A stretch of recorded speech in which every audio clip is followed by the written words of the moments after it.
Oltinchi bob. Yuridik va huquqiy masalalar. Startap ochish faqat g'oya, jamoa va moliya bilan cheklanmaydi. Yuridik va huquqiy masalalar ham muhim rol o'ynaydi. To'g'ri yuridik poydevor startapingizni himoya qiladi. Investorlar ishonchini oshiradi va kelajakda muammolarni oldini oladi. Bu bobda biz kompaniya tashkil etish, intellektual mulkni himoya qilish, shartnomalar, qonuniy talablar, regulyatsiya va compliance va advokat topish bo'yicha asosiy masalalarni ko'rib chiqamiz. Haqiqiy misollar va amaliy maslahatlar bilan siz startapingizni yuridik jihatdan mustahkam qilasiz. Kompaniya tashkil etish. Startapingizni qonuniy ro'yxatdan o'tkazish. Birinchi qadam. Eng keng tarqalgan tuzilmalar bu mas'uliyati cheklangan jamiyat yoki korporatsiya. Mas'uliyati cheklangan jamiyat, ya'ni MCJ. Afzalliklari oddiy tuzilma, soliq imtiyozlari, kamroq hujjatlar. Kichik startaplar uchun juda ham mos. Kamchiliklari investorlar, ayniqsa venture kapitallar MCJga kamroq qiziqadi, chunki ulush taqsimoti murakkab. Bu dunyodagi tajriba. O'zbekiston uchun esa MCJ shakli mahalliy bozor uchun keng tarqalgan. Korporatsiya. Korporatsiyaning afzalliklari venture kapital va angel investorlarni jalb qilish uchun ideal. Chunki ulushlarni taqsimlash oson va investorlar uchun tushunarli. Kamchiliklari bor. Yuqori soliqlar va ko'proq hujjatlar talab qilinadi. Intellektual mulk, patentlar va trademarklar. Intellektual mulk bu startapingizning g'oyalari, brendi va texnologiyalari. Uni himoya qilish raqobatchilar yoki boshqa tomonlar og'riqlarini oldini oladi. Patentlar yangi ixtiro yoki texnologiyani himoya qiladi. Masalan, Apple o'zining iPhone dizayni va texnologiyalari uchun yuzlab patentlarga ega. Trademarklar brend nomi, logotip yoki shiorni himoya qiladi. Masalan, Nike'ning Just Do It shiori va logotipi trademark sifatida ro'yxatga olingan. Siz uchun maslahat.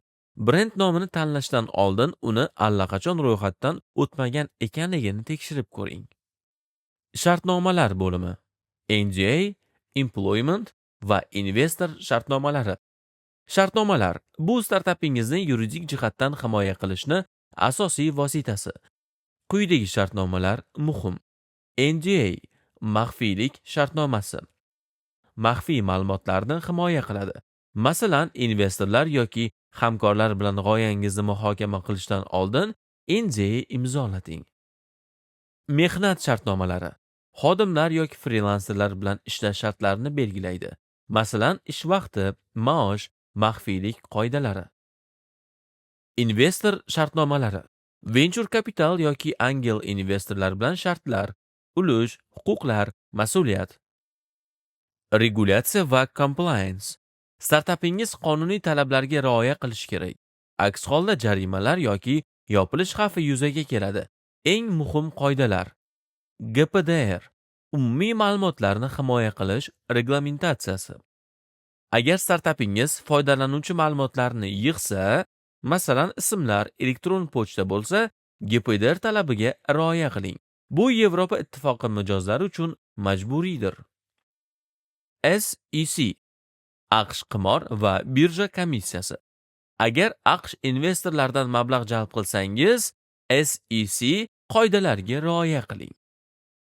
O'zbekiston qonunlari. Soliq qonunlariga rioya qiling. Masalan, QQS va daromad solig'i. Raqamli xizmatlar uchun elektron tijorat to'g'risidagi qonunga amal qilishingiz kerak. Advokat topish. Yuridik masalalarda professional yordam juda ham muhim. Advokat topish uchun mahalliy advokatlarga murojaat qilsangiz bo'ladi. O'zbekistonda huquqiy yordam markazlari yoki mahalliy advokatlik firmalariga murojaat qilishingiz ham mumkin. Xarajati $50 dan $200 gacha 1 soati uchun. Onlayn platformalar. Upwork yoki Rocket Lawyers'da startup uchun tajribali advokat topishingiz ham mumkin. Yuridik va huquqiy masalalar startapingizni himoya qiladi va investorlar ishonchini oshiradi. To'g'ri kompaniya tuzilmasini tanlash, intellektual mulkni himoya qilish, shartnomalar tuzish va qonuniy talablarga rioya qilish orqali siz mustahkam poydevor qurasiz. Keyingi qadam moliyalashtirish, angel investorlar va venture kapital. Bu haqida 7-bobda gaplashamiz.